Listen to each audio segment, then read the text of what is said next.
আজ মার্কেটে গিয়ে একটা কাপড় না পেয়ে অন্য একটা কাপড় নিয়ে চলে আসলাম। এছাড়াও কলেজে গিয়ে কি কি করলাম শেয়ার করব আজকের ব্লগে। তো চলুন শুরু করা যাক। আসসালামু আলাইকুম এভরিওয়ান, কেমন আছেন সবাই? আপনাদের সবাইকে ওয়েলকাম করছি আমার নতুন একটা ব্লগে। আজ আমার কলেজে এক্সাম ছিল, এ কারণে সকালবেলা রেডি হয়ে আমি কলেজের উদ্দেশ্যে বের হয়ে গেলাম। কিছুদিন হলো বগুড়াতে অনেক বেশি গরম পড়েছে।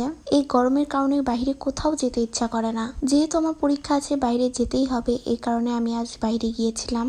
আর এদিকে বগুড়ায় অনেক যানজট বেড়ে গেছে। রাস্তায় বের হলেই শুধু রিক্সা এবং অটো রিক্সা। যাই হোক, কলেজে গিয়ে আমি আমার পরীক্ষা হলে বসে পড়লাম। আজ আমাদের নতুন একটা রুমে পরীক্ষা হয়েছে। পরীক্ষা মোটামুটি ভালোই দিয়েছি আলহামদুলিল্লাহ।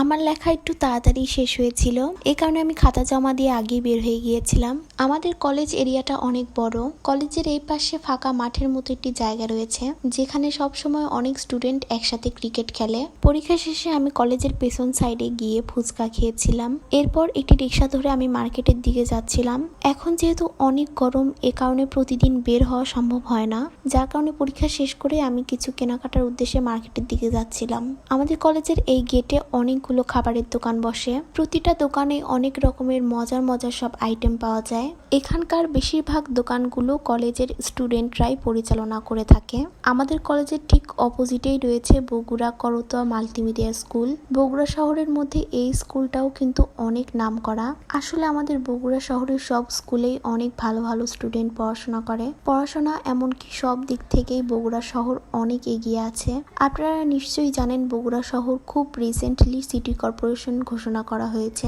যাই হোক, আজও কিন্তু অনেক গরম ছিল। আর এই গরমের মধ্যে আমি আমার পার্সোনাল ফেরারিতে করে বাতাস খেতে খেতে মার্কেটে চলে আসলাম। মার্কেটে গিয়ে প্রথমেই আমি একটি গজ কাপড়ের দোকানে গিয়েছিলাম। এই দোকানটা থেকে আমি একটি চিকেন কারির কাপড় নিব। এর আগেও একটি নিয়ে গিয়েছিলাম, এখন অন্য একটি কালার নিব। যদিও বা আমার পছন্দ মতো কালারটি পাইনি, এ কারণে অন্য একটি দোকান থেকে আমি বাসায় পরার জন্য কিছু কাপড় নিলাম। এই গরমের মধ্যে বাসায় পরার জন্য সুতির কাপড়ই সবচাইতে বেস্ট।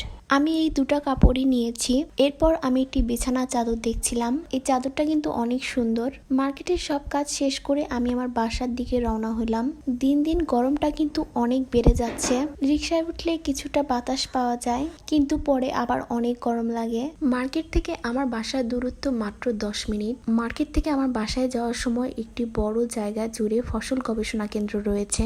এখানে অনেক রকমের ফসল নিয়ে গবেষণা করা হয় এবং বিভিন্ন সব ফসলের বীজ একসাথে করে নতুন কোনো ফসল উৎপাদনের চেষ্টা করা হয়। আর ঠিক এর পরে রয়েছে বগুড়া চান্দু স্টেডিয়াম। বগুড়া জেলার মধ্যে এই স্টেডিয়ামটাই কিন্তু অনেক বড়। আগে এখানে জাতীয় পর্যায়ের খেলা হচ্ছিল, যদিও বা এখন তা বন্ধ হয়ে গেছে। আশা করা যায় ভবিষ্যতে আবার তা চালু হবে।